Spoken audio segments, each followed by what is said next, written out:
what's up, familia? We got my boys, my Felipe crew in the house. What's up, my guys? We are finishing up this roof install here in Richardson, Texas.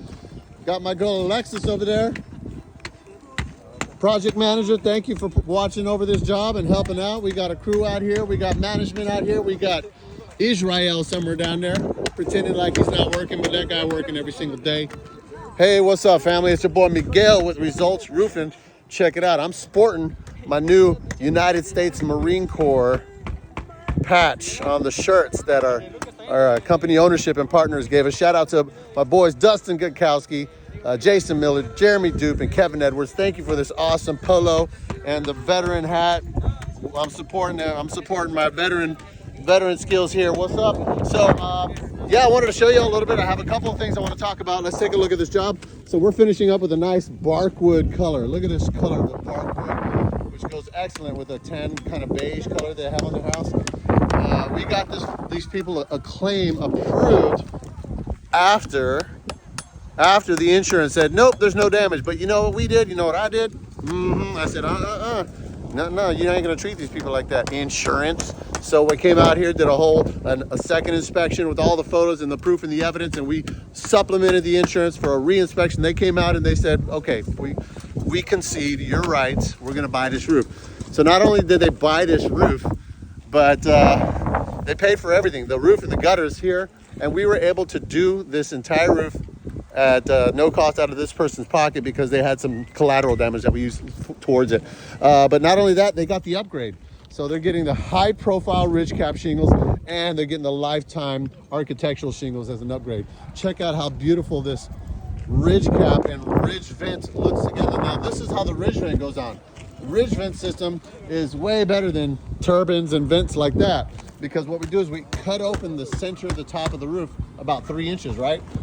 And then we lay this vent system on top of that hole, and then we nail that down. That vent system is nailed down, and some people worry, they're wondering, hey, does that leak? No, it doesn't leak, because the water would have to go hit the roof and then it'd have to go up and then down, and it would never do that.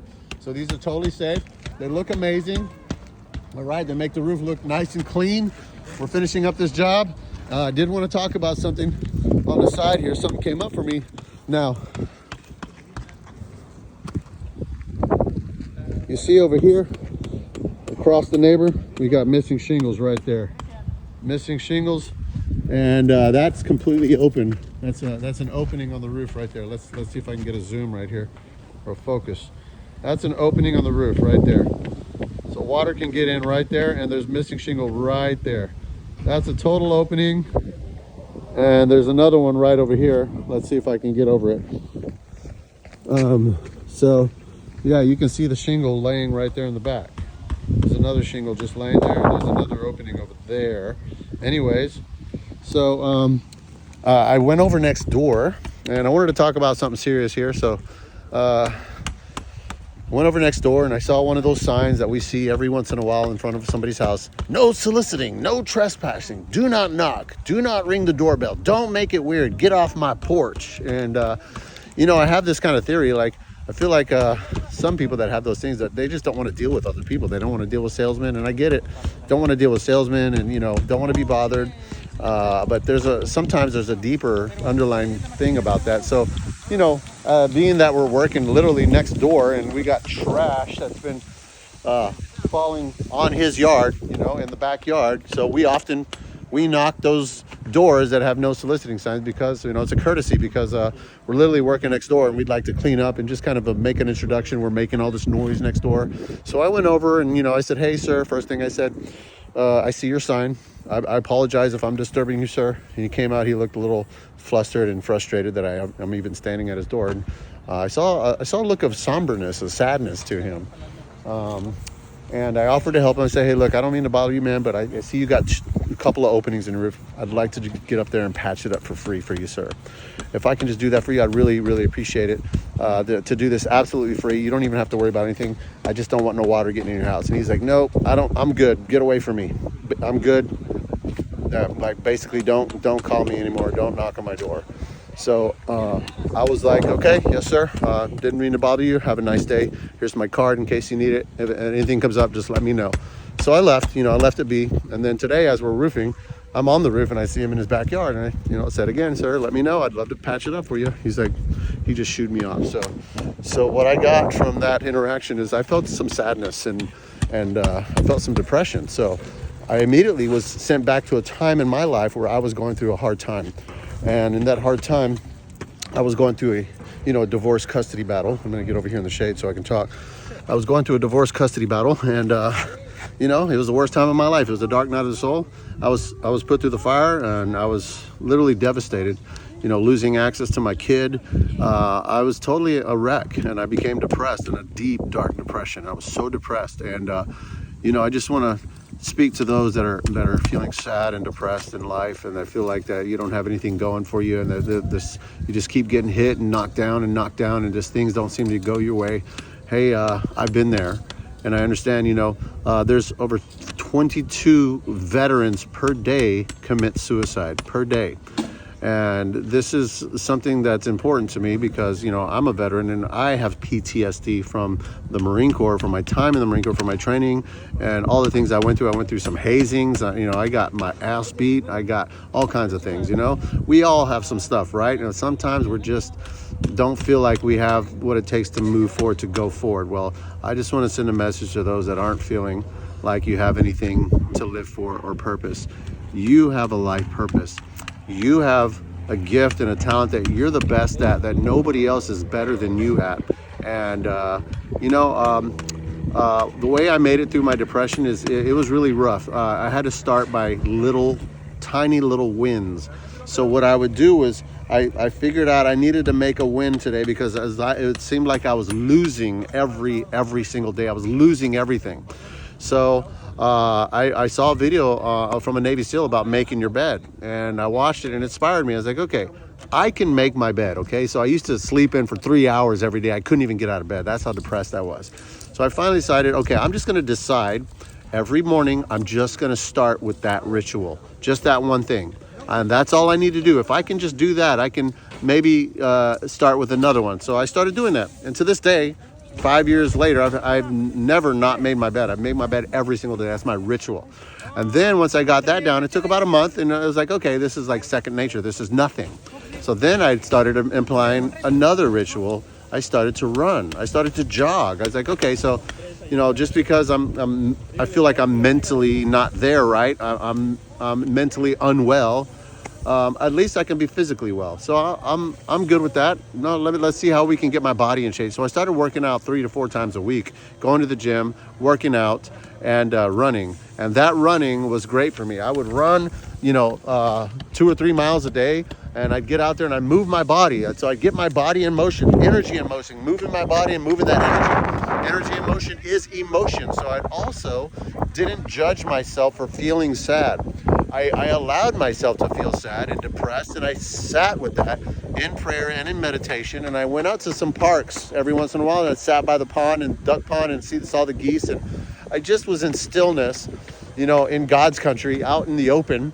And I just connected with God and myself. And, I had to cry it out a lot. I cried a lot of times. I just let it out. So that was one of the things that I started doing that helped me move that energy in my body so that I can move it. And then going to the gym and lifting weights and then running every day. I used to sing cadence like I was in the Marine Corps, and I'd sing positive affirmations like I'm beautiful, I'm smart, I'm powerful, I can do anything. So I started doing all these things little by little. It's starting getting better. Now, it didn't take months, it took years. And I just had to commit to doing something different every day and making myself better every day. So I started implementing new things every day. And when this guy was like, get off my porch, and like, I don't want anything, it reminded me at a time that I was such in a bad state. Like I had things that I needed to take care of, like for my truck. I had these big dents on my truck, and I just didn't care to take care of it. That you see those cars every once in a while, and they're just driving around with a big dent, and they just leave it like that. I feel like there's some depression in there, is the reason for that. But I remember a time when a guy that was a dent fixer, and he came up to me in the parking lot, and he was like, hey brother, I'd love to help you get that dent out. And he was all, he was a good guy. He seemed like a nice guy, like he knew what he's doing. But I was like, I didn't want to talk to him. I was like, get away from me. I don't care. So it kind of took me back from when I got that response from him next door, that I remember that time. And I was like, You know what? It's just because I don't care about anything. I don't want to do anything for myself. So, but anyways, fast forward, I'm finally at a place, in a good place, and I have Results Roofing here has been instrumental to my mental health and my sanity and my well-being, because Results Roofing not only challenges us to be great, but we train and we go to battle. We go out in the field together as a team. We got like a brotherhood and a sisterhood. And I started going out with the team and feeling good about working again. And Dustin Gutkowski, our owner, he mad props to Dustin, because I told him my story. I just felt like I wanted to be honest with him and say, hey, look, man, I'm going through this crazy divorce and custody battle. There's these allegations being made about me. They're not true. I straight up just told him the truth, and he didn't judge me for that. He accepted me and just made me a part of the team. And he said, we want to see you succeed. And it was his belief in me and also my belief in myself. But I felt like I had a family here that didn't care what I went through in the past, and they wanted to see me succeed. So shout out to Results Roofing, man, for helping me get through a really horrible time in my life. But anyways, I'm on the other side, y'all, and I'm doing really good. So my message to people that are feeling depression, feeling like you want to give up on life, don't give up, all right? You find something that you have inside of you that you can bring out and share with the world, because if you don't share your gift with the world, you're kind of denying the world your amazing gift and your amazingness. So the world kind of expects you to deliver what you came here to deliver. So you're kind of doing a disservice if you don't bring that forth. So I'm here to tell you that you've got something, and I'd love to inspire you by saying just start little by little. If you got to just go out to nature and go on a walk on your own, go into the park, just start with doing some walks, get on a bike, ride your bike around, and start to be appreciative of what you have around you. Hey, at least I'm eating a good meal today. Hey, at least I did 3 miles or 2 miles or 1 mile. Hey, at least I walked a mile today. That's more than a lot of people did. More than half of the earth have done that. And there's people with no legs, so they don't even have that option. But, I'm here for you. I'd love to just show my support for anybody that's feeling depressed and feeling down at life, and you need a friend. You just need somebody to talk to. Hey, I'm here for you. I've been through hell and back, and I came through it, so I know you can too. So that's my message for y'all today. If you need any help with anything, brothers and sisters at Results Roofing or anywhere, I highly suggest finding a spiritual walk as well. Whether you're a Christian or you're Buddhist or Hindu, Muslim, whatever you believe in, it doesn't matter. Find your higher power and find something that you can pray to and implement a spiritual walk. And that's been highly instrumental in my mental health and my spiritual and emotional well-being. But that's my message for y'all today. Sending a lot of love and prayers to those families who's lost somebody from the 22 deaths a day of suicide. It's a big deal to me. It's close to my heart. So pick up the phone and give me a call if you got something that you want to talk about. I'd love to be here for you. My name is Miguel. My number is 469-243-6375. Let's make it a great day today, y'all. Take care.